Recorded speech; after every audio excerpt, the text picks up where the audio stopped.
by virtue of the warrant of arrest issued by the ICC for crimes against humanity. Sir, you have the right to remain silent. You have the right for counsel of your choice.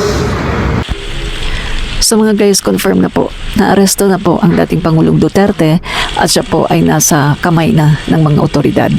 At bago ang lahat, sinuri muna ang kanyang kalusugan, maging yung kanyang mga kasama, at okay naman po, sila ay nasa mabuting kalagayan, no? Mabuting kalusugan.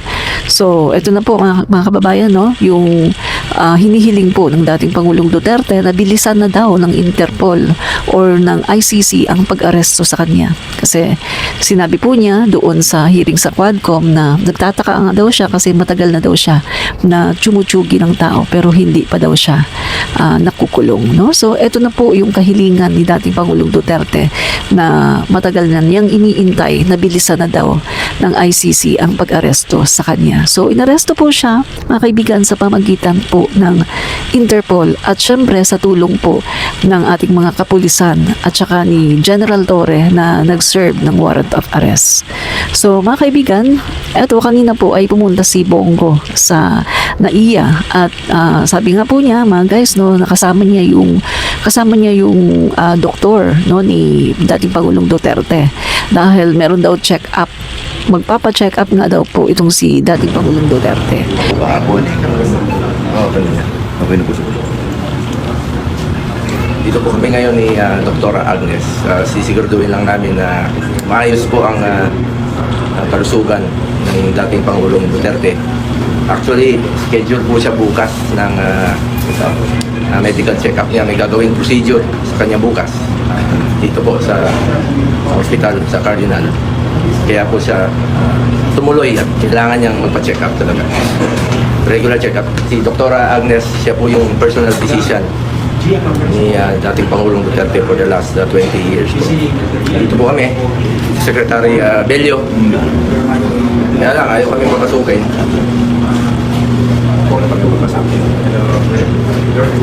Alam niyo, nakakalungkot. Sabi ko nga sa mga pulis, paparesto nila yung taong ginawa lang ang trabaho niya para sa bayan.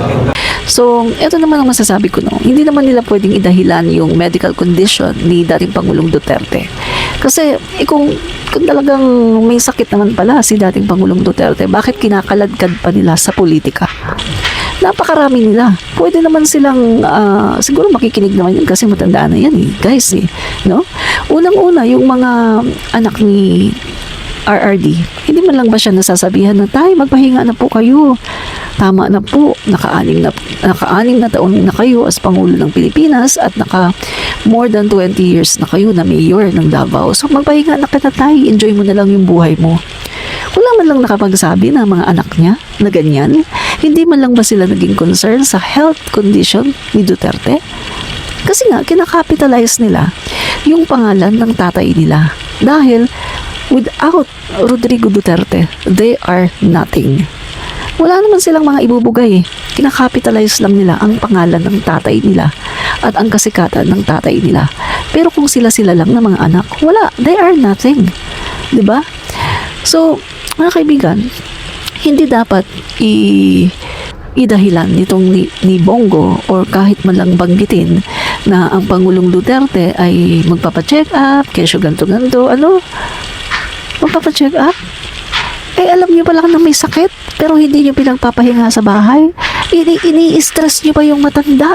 Hindi niyo ba alam na ang stress ay makakapagdulot ng maiksing buhay ng tao?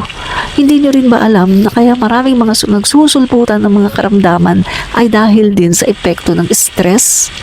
My God, alam nyo nang napaka-stressful ng politika.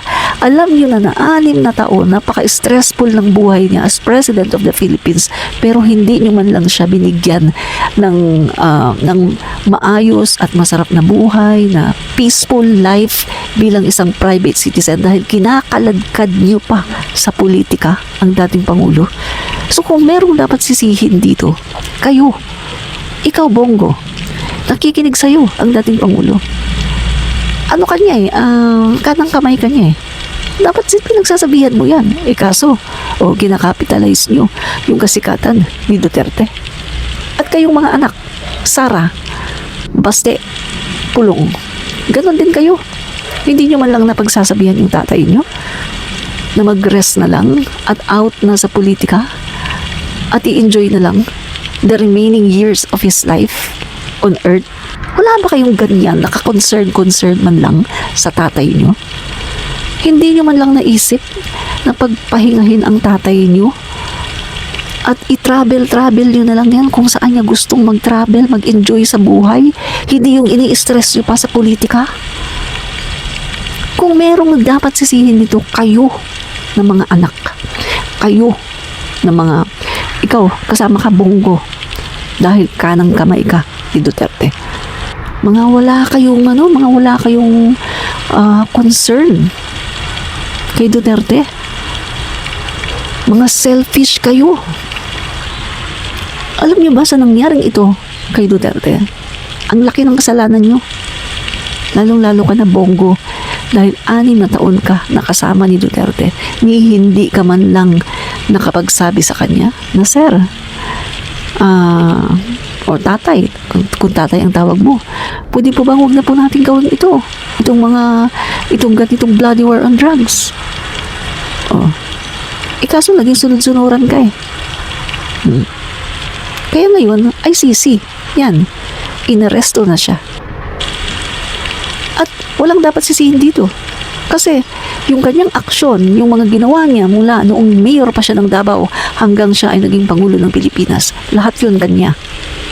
Lahat yun, siya ang dapat managot dahil siya ang merong responsable during that time. At hindi yun kita niyo naman, di ba? Ilang taon siya naging mayor, ilang taon niyang ginawa ang war on drugs, at ilang taon siya naging Pangulo ng Pilipinas, 6 na taon.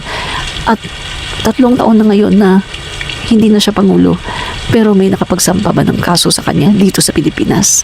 Wala namang nakapagsampa sa kanya ng kaso dahil takot yung mga biktima ng war on drugs, takot yung mga biktima ng EJK, kaya hindi talaga makakapagsampa. Kaya kung sasabihin nyo, hindi fair, bakit ang ICC ang maglilitis? Ito na yung pinaka-fair na paraan. Kasi nga, kung dito, guys, sino bang judge ang maglalakas loob na i-convict si dating Pangulong Duterte? Sino ang judge na maglalakas loob na i-convict siya? Knowing the popularity and knowing the influence of Rodrigo Duterte dito sa bansa natin. Kaya para sa akin, tama lang ito. This is justice. Mga kaibigan, grabe nga, delayed nga ito kasi biruin mo, ilang taon na niyang ginagawa ang war on drugs. Ilang taon na. Yung mga EJK na yan. Pero ngayon lang talaga siya na-aresto. Delay na yan. Kaya ito Bongo, tantanan nyo kami. Tantanan mo ang taong bayan, Bongo. Huwag kang magpapaawa effect. Dahil kung talagang concern kayo sa health ni dating Pangulong Duterte, kayo mismo ang magsasabi na hands off na siya dapat sa politika. Kaso, kita nyo, tinatakbo niyo pa as mayor. Di ba? Gusto niyo pa nga patakbuhin as senator eh. Tapos meron pang may balak pa yung mga maka-Duterte, Duterte daw pagdating daw ng 2028. Si Sara presidente, si Rodrigo vice-presidente. Duterte daw. So kung merong dapat sisihin dito, kayo na mga sumusuporta kay Duterte, dahil hindi man lang kayo nakapagsabi ng maayos na advice sa tatay nyo. Diba? Real talk lang tayo. Walang personalan. Admin Rich, komentarista.